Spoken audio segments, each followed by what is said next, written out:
ತಮಿಳುನಾಡು ರಾಜ್ಯ ಸರ್ಕಾರ versus governor ನಡುವಿನ ಫೈಟ್ನಲ್ಲಿ ತಮಿಳುನಾಡಿನ ಎಂಕೆ ಸ್ಟಾಲಿನ್ ನೇತೃತ್ವದ ಸರ್ಕಾರ ಜಯವನ್ನ ಗಳಿಸಿದೆ. ರಾಜ್ಯಪಾಲ ಆರ್.ಎನ್. ರವಿಯವರ ಕ್ರಮಕ್ಕೆ ಸುಪ್ರೀಂ ಕೋರ್ಟ್ ಅಸಮಾಧಾನವನ್ನ ವ್ಯಕ್ತಪಡಿಸಿದೆ. ಏನ್ ಮಾಡಿದ್ರು ರಾಜ್ಯಪಾಲರು? ತಮಿಳುನಾಡಿನ ರಾಜ್ಯಪಾಲರು ತಮಿಳುನಾಡು ಸರ್ಕಾರ ಸದನದಲ್ಲಿ ಅನುಮೋದನೆಯನ್ನ ಕೊಟ್ಟು ಅಂಕಿತವನ್ನ ಪಡೆದು ಅಂಗೀಕಾರ ಆಗಿ ಕಳುಹಿಸಿದಂತಹ ಮಸೂದೆಗಳಿಗೆ ಅವರು ಒಪ್ಪಿಗೆಯನ್ನ ಕೊಟ್ಟಿರಲಿಲ್ಲ. ಆ ರೀತಿ ಒಪ್ಪಿಗೆಯನ್ನ ಕೊಡದೇ ಇರುವುದು ಏಕಪಕ್ಷೀಯ ನಿರ್ಧಾರ ಅಂತ ಹೇಳಿ ಸುಪ್ರೀಂ ಕೋರ್ಟ್ ಹೇಳಿದೆ. 10 ಮಸೂದೆಗಳಿಗೆ ಒಪ್ಪಿಗೆಯನ್ನ ನೀಡದೆ ತಡೆ ಹಿಡಿಯುವಂತಹ ಕೆಲಸವನ್ನ ತಮಿಳುನಾಡಿನ ರಾಜ್ಯಪಾಲರು ಮಾಡಿದರು. ರಾಜ್ಯಪಾಲರು ತೆಗೆದುಕೊಂಡಂತಹ ಕ್ರಮವನ್ನ ರದ್ದುಗೊಳಿಸಿದೆ ಸುಪ್ರೀಂ ಕೋರ್ಟ್. ಡೀಟೇಲ್ಸ್ ನಮ್ಮ ಪ್ರತಿನಿಧಿ ಚನ್ನಮೋಹನ್ ನೀಡ್ತಾ ಹೋಗ್ತಾರೆ. ಚನ್ನಮೋಹನ್, ಈ ರೀತಿಯಾದಂತಹ ಸಿಚುವೇಶನ್ ರೀಸೆಂಟ್ ಆಗಿ ಕರ್ನಾಟಕದಲ್ಲೂ ಕೂಡ ನಿರ್ಮಾಣ ಆಗಿತ್ತು. ತಮಿಳುನಾಡಿನಲ್ಲಿ ಆಗಿದ್ದೇನು? 10 ಮಸೂದೆಗಳಿಗೆ ತಡೆ ಹಿಡಿದಿದ್ದಂತಹ ರಾಜ್ಯಪಾಲರ ಕ್ರಮಕ್ಕೆ ಸುಪ್ರೀಂ ಕೋರ್ಟ್ ಇವತ್ತು ಹೇಳಿದ್ದೇನು ತಿಳಿಸಬಹುದಾ ಅಂತ ಹೇಳಿ? ಹೌದು ವಿದೇಶಿ, ಮುಖ್ಯವಾಗಿ ತಮಿಳುನಾಡಿನಲ್ಲಿ ರಾಜ್ಯಪಾಲರಾಗಿ ಆರ್.ಎನ್. ರವಿ ಅವರು ನೇಮಕ ಆಗಿದ್ದಾರೆ. ಇವರು ನೇಮಕ ಆದ ಬಳಿಕ ತಮಿಳುನಾಡಿನ ರಾಜ್ಯ ಸರ್ಕಾರದ ಯಾವುದೇ ಮಸೂದೆಗಳಿಗೂ ಕೂಡ ಒಪ್ಪಿಗೆ ನೀಡದೆ ಅವುಗಳನ್ನು ಪೆಂಡಿಂಗ್ ಇಟ್ಟಿದ್ರು. ರಾಜ್ಯ ಸರ್ಕಾರ ವಿಧಾನಸಭೆಯಲ್ಲಿ ಅಂಗೀಕರಿಸಿ ಕಳಿಸಿದಂತಹ 10 ಮಸೂದೆಗಳಿಗೆ ರಾಜ್ಯಪಾಲರು ಒಪ್ಪಿಗೆಯನ್ನು ನೀಡಿರಲಿಲ್ಲ. ರಾಜ್ಯಪಾಲರು ಒಪ್ಪಿಗೆ ನೀಡಿದ ಬಳಿಕವೇ ಮಸೂದೆಗಳು ಕಾಯ್ದೆಯಾಗಿ ರಾಜ್ಯದಲ್ಲಿ ಜಾರಿ ಆಗ್ತವೆ. ಆದರೆ ರಾಜ್ಯಪಾಲ ಆರ್.ಎನ್. ರವಿ ಅವರು ಈ ಮಸೂದೆಗಳಿಗೆ ಒಪ್ಪಿಗೆ ಕೊಡದೆ ಅವುಗಳನ್ನು ರಾಷ್ಟ್ರಪತಿಗಳ ಅಂಕಿತಕ್ಕಾಗಿ ಕಳಿಸಿದ್ದೇನೆ ಅಂತ ಹೇಳ್ತಾ ಇದ್ರು ಮತ್ತು ಮಸೂದೆಗಳಿಗೆ ಒಪ್ಪಿಗೆ ಕೊಡೋದನ್ನು ಕೂಡ ತಡೆ ಹಿಡಿದಿದ್ರು. ಇದರಿಂದಾಗಿ ರಾಜ್ಯ ಸರ್ಕಾರಕ್ಕೆ ಯಾವುದೇ ಹೊಸ ಕಾಯ್ದೆಗಳನ್ನು ರಚನೆ ಮಾಡಲಿಕ್ಕಾಗಲಿ ಅವುಗಳನ್ನು ಜಾರಿ ಮಾಡಲಿಕ್ಕಾಗಲಿ ಅವಕಾಶವೇ ಆಗ್ತಾ ಇರಲಿಲ್ಲ.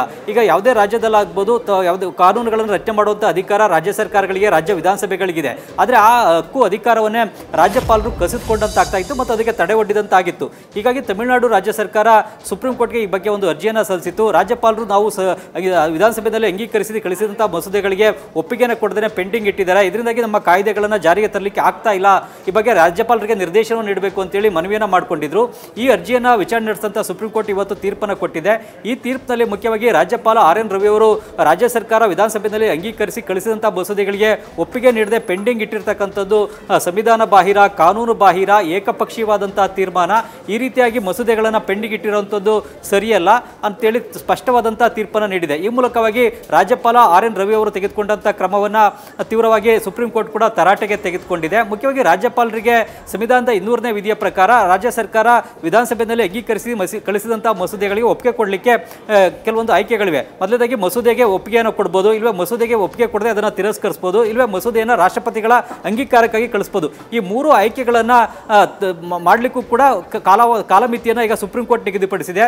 ಈಗ ರಾಜ್ಯ ವಿಧಾನಸಭೆ ಅಂಗೀಕರಿಸಿ ಕಳಿಸಿದಂಥ ಮಸೂದೆಗೆ 1 ತಿಂಗಳ ಒಳಗಾಗಿ ರಾಜ್ಯಪಾಲರು ಒಪ್ಪಿಗೆಯನ್ನು ಕೊಡಬೇಕು, ಅಥವಾ ಪೆಂಡಿಂಗ್ ಇಟ್ಕೊಳ್ಳೋದಾದ್ರೂ ಕೂಡ ಅಥವಾ ರಾಷ್ಟ್ರಪತಿಗಳ ಅಂಕಿತಕ್ಕೆ ಕಳಿಸೋದಾದ್ರೂ ಕೂಡ 3 ತಿಂಗಳ ಒಳಗಾಗಿನೇ ಅದರ ಬಗ್ಗೆ ತೀರ್ಮಾನವನ್ನು ತೆಗೆದುಕೊಂಡು ಅದಕ್ಕೆ ಒಪ್ಪಿಗೆಯನ್ನು ನೀಡಬೇಕು ಅಂತೇಳಿ ಸುಪ್ರೀಂ ಕೋರ್ಟ್ ಕಾಲಮಿತಿಯನ್ನು ನಿಗದಿಪಡಿಸಿದೆ. ಹೀಗಾಗಿ ಇನ್ನು ಮುಂದೆ ಯಾವುದೇ ರಾಜ್ಯಗಳ ರಾಜ್ಯಪಾಲರಾಗಬಹುದು, ರಾಜ್ಯ ಸರ್ಕಾರ ವಿಧಾನಸಭೆಯಲ್ಲಿ ಅಂಗೀಕರಿಸಿ ಕಳಿಸಿದಂಥ ಮಸೂದೆಗಳಿಗೆ ಕಾಲಮಿತಿಯಲ್ಲಿ ಒಪ್ಪಿಗೆಯನ್ನು ಕೊಡಬೇಕು.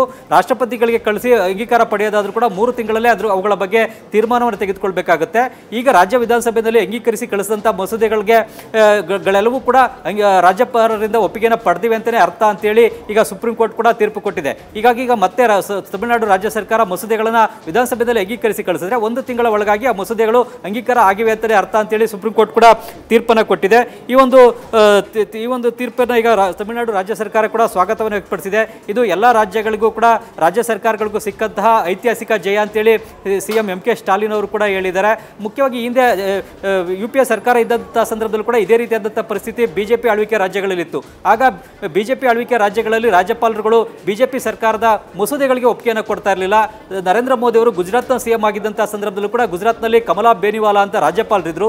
ಅವರು ಗುಜರಾತ್ ಸರ್ಕಾರದ ಮಸೂದೆಗಳಿಗೆ ಒಪ್ಪಿಗೆಯನ್ನು ಕೊಡದೇನೆ ಸತಾಯಿಸ್ತಾ ಇದ್ರು, ಪೆಂಡಿಂಗ್ ಅನ್ನು ಇಡ್ತಾ ಇದ್ರು. ಈಗ ತಮಿಳುನಾಡು ರಾಜ್ಯ, ಕರ್ನಾಟಕ ರಾಜ್ಯಗಳಲ್ಲಿ ಈ ಮಸೂದೆಗಳನ್ನು ಪೆಂಡಿಂಗ್ ಇಡುವಂತ ಕೆಲಸವನ್ನು ರಾಜ್ಯಪಾಲರುಗಳು ಮಾಡ್ತಾ ಇದ್ದಾರೆ. ವಿದ್ಯಾಶ್ರೀ, ಥ್ಯಾಂಕ್ ಯು ಚನ್ನಮೋಹನ್ ತಮಿಳ ಡೀಟೇಲ್ಸ್ಗೆ. ನ್ಯೂಸ್ ಫಸ್ಟ್ ನಿರ್ಭೀತಿಯಿಂದ ನಿಮ್ಮ ಪರವಾಗಿ.